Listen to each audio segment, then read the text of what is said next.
Hey, hello, Steve Joordens again.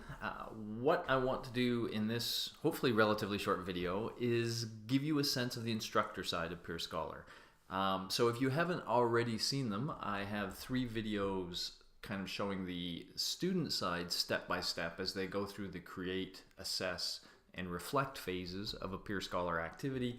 What I want to do here is show you the instructor side of that activity. So, if you want to kind of connect all the parts, I think you'd watch the student side videos first, and then come here to see how I built it. But you could just as easily do the reverse if you like. So let's get started. So I'm logging in here to version 3. And as I log in, what I'm seeing, first of all, this is what we call my course dash. And this is a little extreme, but this would be all of the courses that I might be using peerScholar in. In the future, a professor will use peerScholar in every course they teach, but we're not there yet. So what I'm going to do is go into this phase-by-phase demos course that I'm an instructor for. And in fact, you now see these 3 phase demos that I showed on the student side. So what I'm going to do is just take one of them. It doesn't really matter. They're all identical. So I will take this create phase demo and edit it. Now, what's going to happen when I press edit, is we're going to come into the exact same screen that I would get if I were to add an activity, to create one from scratch. The only difference is this one's populated, which just allows me to navigate it a little more efficiently. But it's the same process you would go through creating one from scratch. So when you edit, there's really, as you see here, 4 bits of information or groups of information you have to give when you're creating a peerScholar activity. And in every case, what we've done with our interfaces on top, there's kind of the minimal stuff you have to give us. And then if you open the advanced, you have some other options that you can choose to play with or not. So I'll kind of highlight that distinction as we go. To begin with, though, all you really do is you give your activity a name, and you choose whether you want it to be what's called a classic activity or case study, where actually in version 3 we'll be creating a bunch of different ways you can use peer assessment, so different what we call pedagogical models. And the case study is the first model. I'm not going to go into it in detail, but just to make you aware of it, what a case study model allows you to do is to have multiple groups of students working potentially on slightly different activities, but then maybe assessing across groups or within groups. So it gives you some flexibility to deal with how and who people are assessing at different times. But let's just stick with the classic activity. And with a classic activity, what that means is that all of the students are working on the same basic topic. They all begin by composing something in the create phase. They then assess one another's work in the assess phase, and then they see the feedback that students have given them, and then typically assess that feedback, and sometimes they're asked to do a revision in light of that feedback, and that's in the reflect phase. All right, so with that as a precursor, I've given this a name. I've chosen the classic activity just to give you a sense of some of these additional options. In this case, the additional options are really to provide more information about your activity, and this is useful if you want to share activities.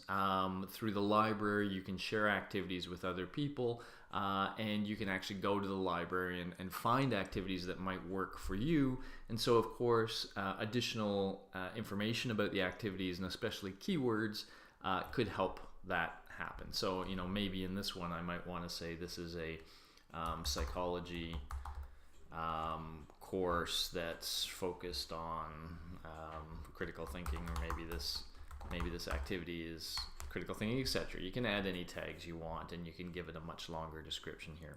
But again, you don't have to do those things either. Basically, give it a name. Now, here's where you do have to do a bit of work.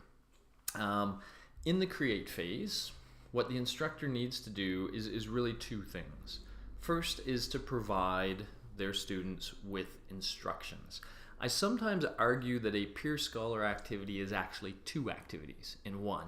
It is whatever the instructor asks students to do, and that's what we're going to talk about now.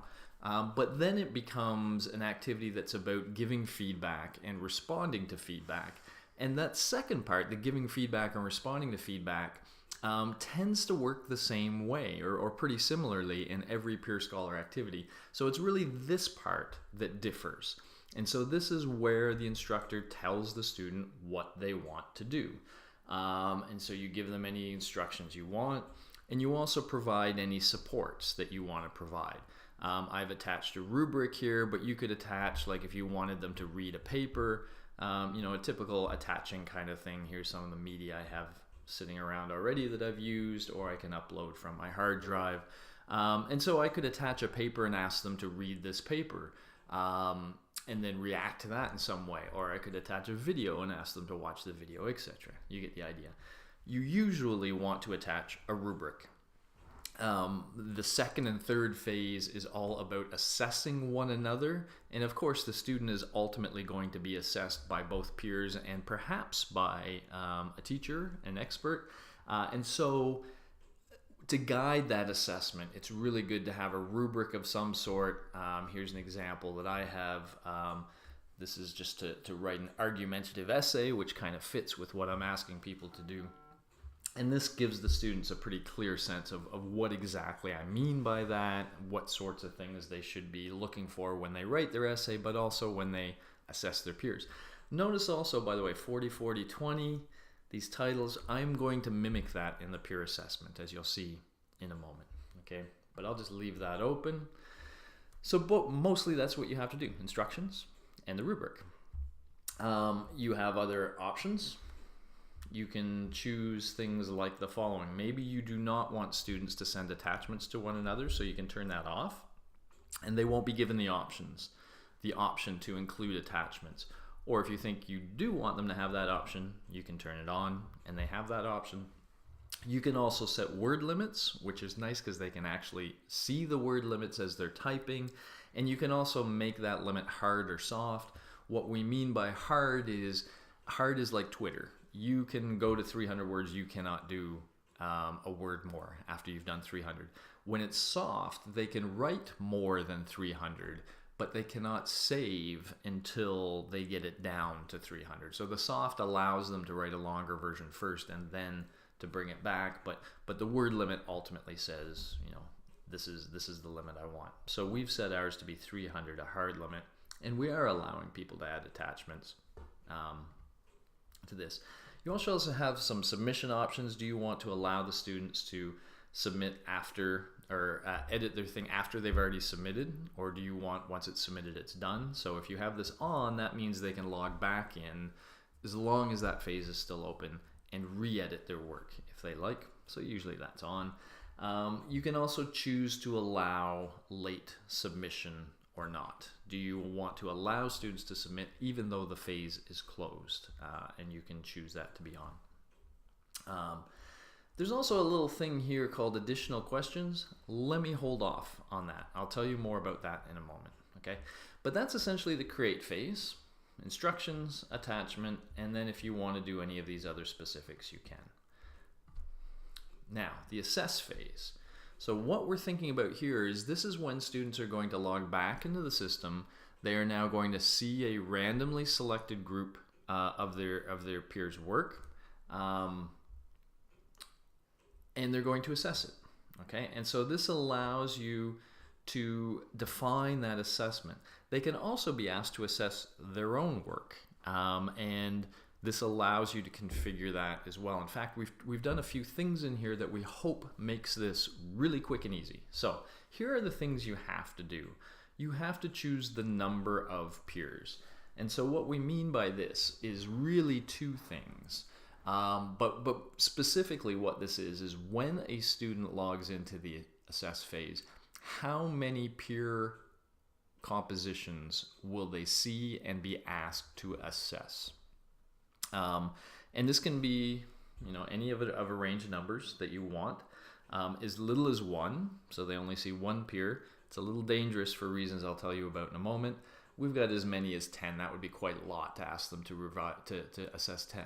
However, what I will say here is there's a fine balancing act between that original assignment, how long is that, and this number. So if your original assignment is pretty long, if people are submitting 15 or 20 page, reports, then you probably only want to ask students to review 2 or 3 of their peers, because it's a lot of reading to do.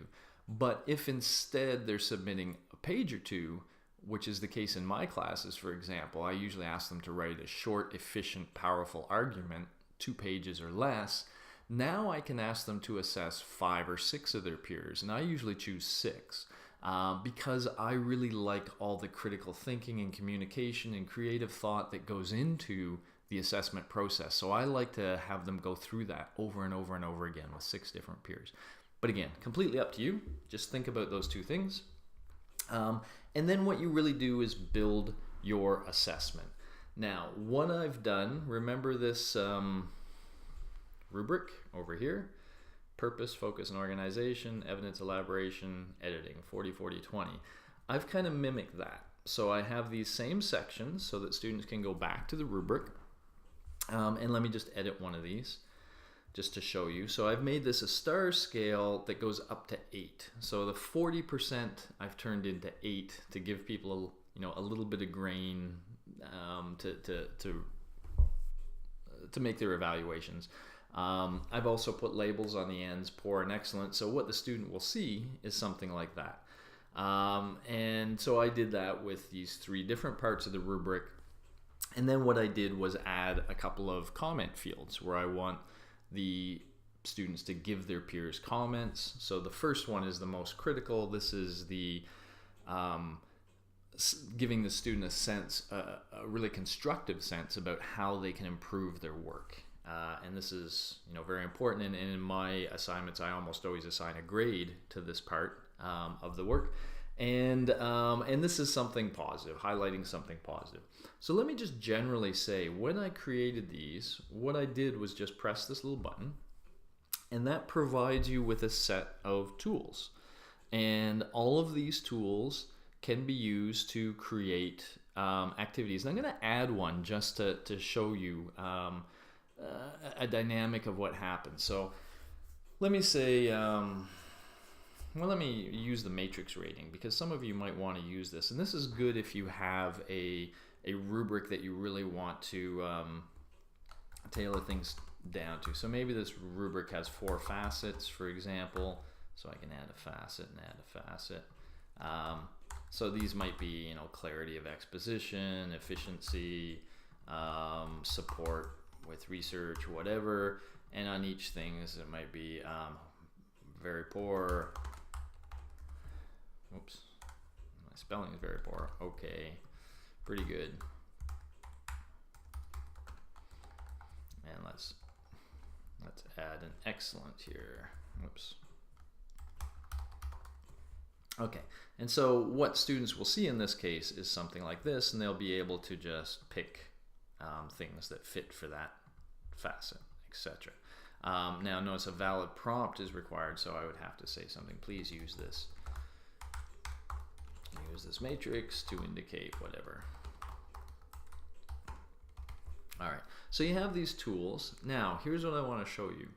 When I save this, you notice that this tool got added to the peer assessment.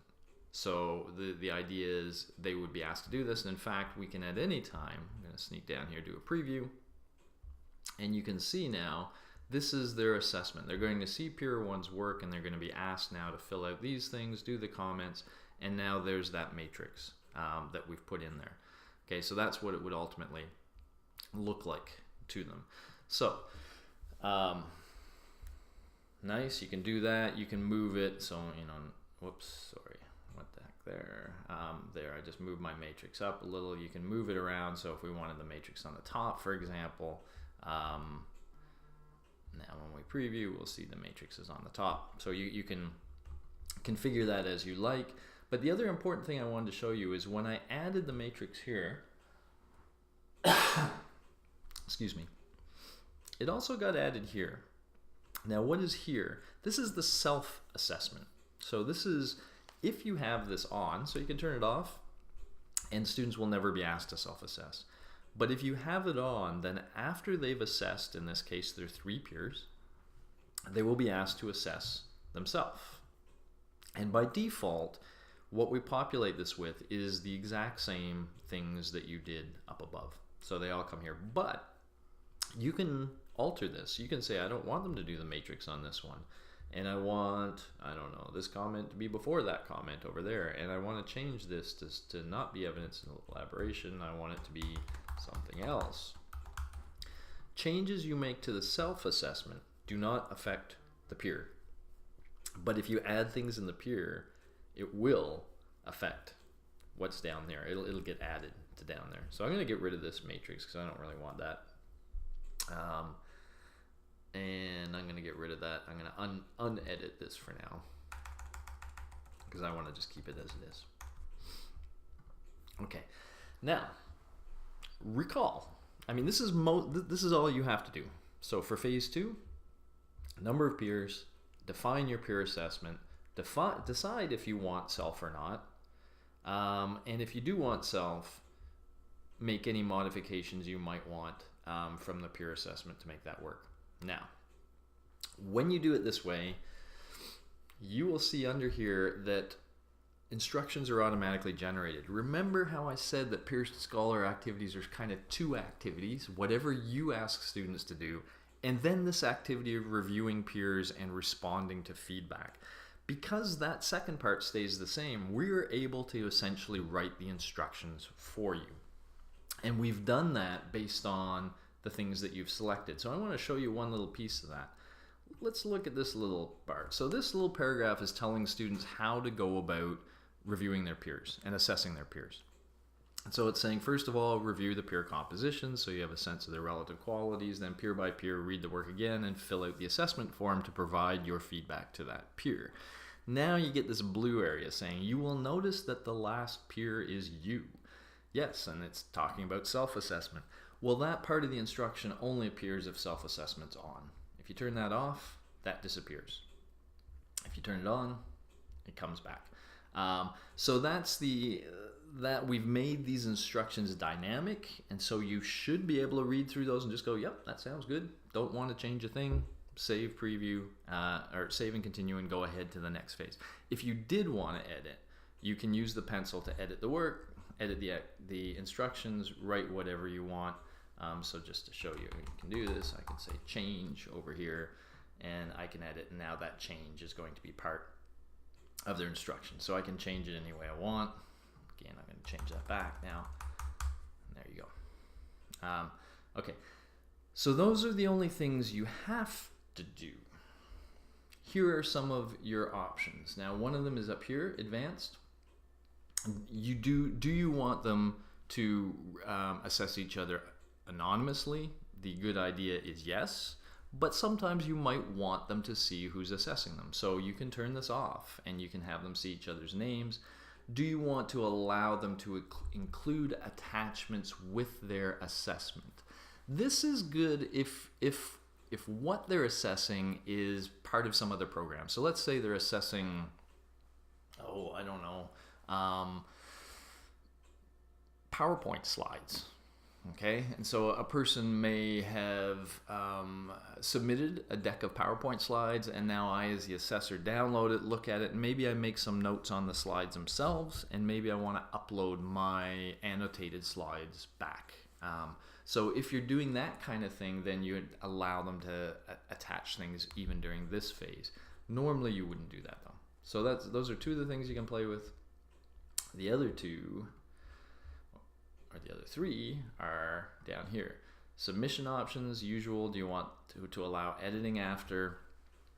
Do you want to only allow people to assess if they submitted in the create phase? So you have some control over things like that. And now let me get you to these additional questions. At the end of each phase, you'll see this is here for all of the phases. If I go up on the create phase again, you'll see this was an option here as well, that I could have added additional questions. So at the end of each phase, you have this option. And what this option is, it's the same toolbox if you put that up, So you can create additional questions that students will essentially see after they've completed the phase. So they've already done the peer assessment, the self-assessment, whatever you suggested, and then basically as they're going out the door, you can ask them anything you want. And so this is really good for a reflective instructor who would like to know more about the student experience, what they liked about things, what they didn't, did they find this engaging, how many hours did they spend working on stuff. So if you want to get some information from your students, this is a great place to do it. It's also fantastic if you want to conduct actual empirical research in your classroom. You can do so using these tools. So that's there. I won't talk about it more for now. Let's go to the third phase. Third phase.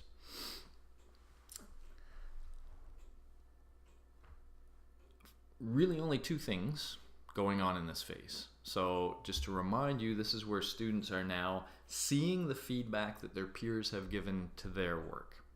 And what we recommend is that you do two things. Now, you don't have to do any of these things. So for example, you could turn this off and turn this off.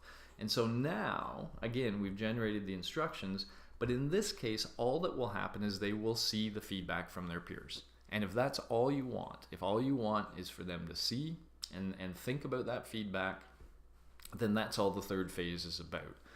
But if you want to make that feedback more effective, there's two things you can do. The first one is ask them to critically analyze it.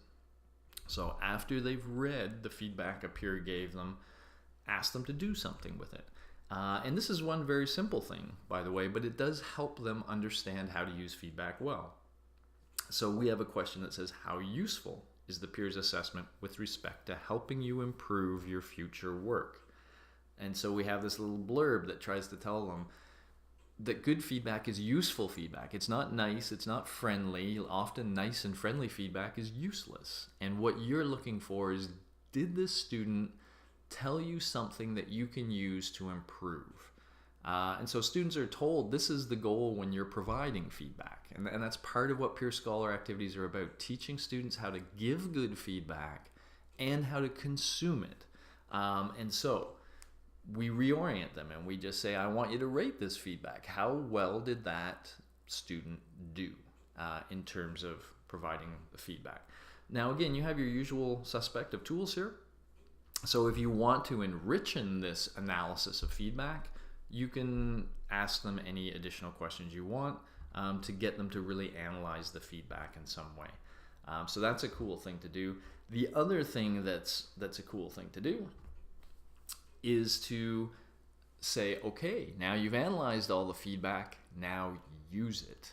Go back to your draft, and some of the feedback said probably stuff you agreed with, some stuff you disagreed with. So the things that you agreed with, implement them now into a revision. Figure out how to change your piece and make it better in some way. So if you want students to do that, that's what's called formative feedback, by the way. It's giving them feedback not just as information, but as direction. Like, use this feedback to immediately try to improve your work. Put it to work. And so that's one that you could flip on and have go. And it's the same idea with the instructions. We've created them for you. They should all be relatively straightforward, and they should all work as you would expect, but you can edit them as need be, and they do change depending on what we've set up above. You again have some advanced options that you're now going to get kind of familiar with as you see these things. All right, so really quick summary. To create an activity in peerScholar, you give it some basic information. Then you lay out the create phase by giving instructions and any attachments to guide the students as they create their composition. Then you define the assessment by saying how many peers are they going to assess and what sorts of questions do you want them thinking about while they assess. Are they going to self-assess? And do you want them to use the same questions, or do you want them to modify those questions? Okay, that's the assess phase. And then the reflect phase is pretty simple. Do you want them to assess the feedback? And if so, what assessments do you want them to do? and do you want them to revise and resubmit? Took me a while to walk you through this stuff because I just wanted to make sure you had a sense of the whole interface, but in reality it takes very little time to create one of these activities. Now, what we've done so far is define the actual activity. When you create an activity, you will come to this page now. So I saved and closed and you came to this page. This is the management dashboard. So once you've created an activity, this is the dash you will use to manage the ongoing activity. And there's a few things you can do from here. One is you can just watch things happen, so you can look at the stats as things are happening. Not much is happening here yet, but you can get a sense that people are reviewing peers and who's doing what. The other thing is you can see details about who has submitted things and where they're at and what they've submitted. This also allows you to do things like if somebody missed a deadline but sends you their composition, you can input their composition after the fact and things like that. So these are really just to kind of watch stuff in action down here. This is the scheduling apparatus when you want phases to turn on and off, and you've got two choices here. If it's manual, it's really kind of easy. You can just flip things on and off as you wish, which phase you want on, and then you just save it once you're done. So that's relatively easy, but this works really well if you're doing it like within a class session and you're saying, okay class, now we're going to shut down the create phase and move to the assess. But usually we're planning things out in a little more, so usually we're doing it more in what I call VCR mode, but we're setting start and end times for each of these phases so that the students have a sense of when each phase opens and when it closes, and so you can set all that up if you want. Finally, grading. You can set up the way you're ultimately going to assess their work. Wow, and this one almost needs a video of itself because it's very powerful. But I'm going to give you a taste real quickly. There's 3 different approaches you can use and in fact mix when grading students. And I'll start from the bottom. One is if you want to just give them marks for participating in phases, you can either give them marks for participating in the entire phase, so you can set some mark for that, or in some cases you can have little subparts to it. And it doesn't really make so much sense with the create, but let's look at the assess here. So maybe you want to give them so many marks for submitting feedback and so many marks for doing a self-assessment if you have that, so you can break down points based on all of these, you know, little bits and pieces as you like. So that's if you want participation grades, they get, so that's all automated. If they do what you check off, they get the grades you said. You can also, this is very interesting, you can use average peer ratings. So this is very useful often in very large classes where you want to have a lot of these writing and thinking assignments, but you don't have the TA hours to do all this grading in the traditional way. There's a lot of research now that shows that if you average together 5 or 6 peer grades, that peer average is a valid grade that we can use for students. So there's two averages that are relevant here. In the assess phase, we've asked students to assess the work of their peers. And so we can use their average assessments. If we've got 5 or 6 peer ratings, we can use their average. In fact, you can choose, do you want a mean, a mode? Do you want to drop the highest and lowest mark and create a mean of what's left? So you can choose which statistic you want, and you can choose which subcomponents of the grade that you want. Now notice these are the 884. Remember that was that 40%, 40%, 20%. So it's just kind of inherited that system that we put on those. And so this would be about the quality of the original composition because that's what peers were assessing. And so you could get a peer average on that original composition. You can do the same thing, by the way, with respect to the feedback that students gave one another, so that you can, let me be clear about this. I, as a student, gave feedback to, let's say, 6 of my peers. each of those peers ultimately rated my feedback. How useful was it? So I can get that average of the feedback rating, and I can use that if I want, and I can add a point value to that. And this is all being kind of broken down over here. So I could use this system, and as soon as the activity is done, I can release the grades. And the grades are all done in an automated way, even if you have 50,000 students in your class. Okay, so that's kind of cool. However, even though you can do all these things, if it's possible, we still think the best thing to do is to have an expert involved, which is not to say you can't do one of these two in addition. You can have some peer ratings, but you can also include some experts. So let me just kind of show you that. Let's say for the composition, we did allow these peers, so their 20 points of their grade are going to be peer ratings based on the composition, but we could also ask our, so I'm just going to do a point score, how good was the composition, the original composition. And let's say I asked the TAs to give that a grade out of 20. And I said whole numbers only. That's up to you. So now what we have here is the peers are going to contribute towards this original composition, but so is an expert grade. Okay, so you can combine them in that way, and you can literally set this up any way you want. What do you want the teacher or the teaching assistants to grade? What numerical things do you want? You're almost always going to want them to have some sort of comment where they give constructive feedback to the student.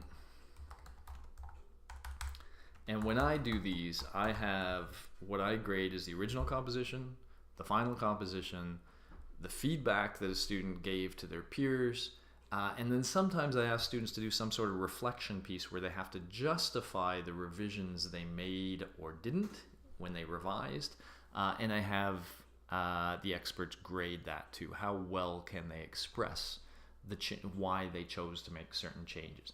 Again, you can set this up any way you want. That's really quickly a couple of other highlights just to give you. You can have people grade anonymously. Students love this. They love to know that when you're grading their work, you don't know whose work it is. So you can grade anonymously. Of course, nothing's truly anonymous, right? After the grading's done, we know who got what grade. You can also, if you have a very big class and you have to assign grading to different teaching assistants, you can do that using this assign grading thing. All right, wow. And then ultimately when the activity is done, you can use the grade now, and it will ask you the questions that you've set up in grading as you go through your students and grade.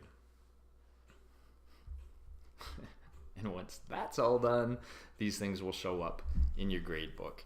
That you'll get some information about the grades assigned to each student, etc. All right, so I think that gives you at least a good start on the student side. I think the last thing I want to highlight for you is if you ever go back home, you'll see this help and support here, and for a lot of the things we discussed, the information is available here to help you. So creating a case study activity, creating a classic activity, etc. So we talk about a lot of those things here already. So you can get at that help file from this help and support, which just comes from the little house. Alrighty. As usual, that took longer than I hoped, but I hope it gave you a lot of valid information. Cool, I will shut up there. I hope you enjoy peerScholar, and please visit peerScholar.com. Become part of the community, suggest changes, new features, all that kind of stuff. We'd love to hear from you. Alrighty, bye-bye.